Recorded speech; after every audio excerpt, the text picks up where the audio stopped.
Og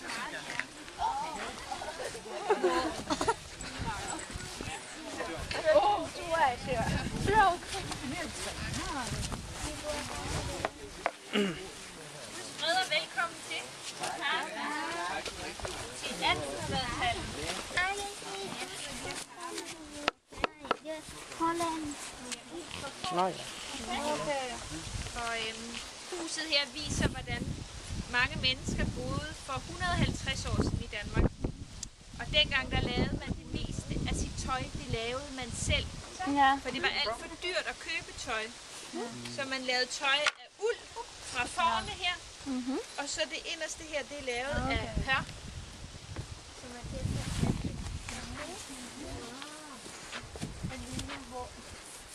Ja, det ligner hår.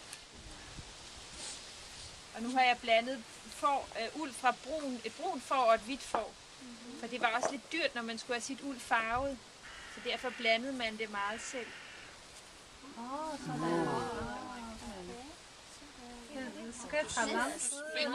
Jeg spinder nu, ja.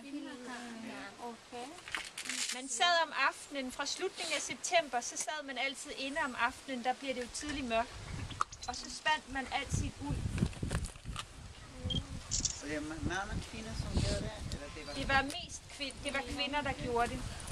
Det var kun nogle få steder i Jylland, hvor man var meget fattige og kun havde får, der gjorde mændene det også. Ellers var det kvindearbejde. Ja, du er velkommen. Du er velkommen.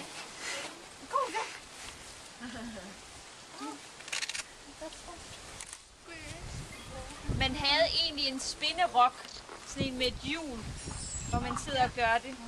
Men min rok er til reparation. Men man skal jo ikke spilde tiden, så derfor bruger jeg min håndten.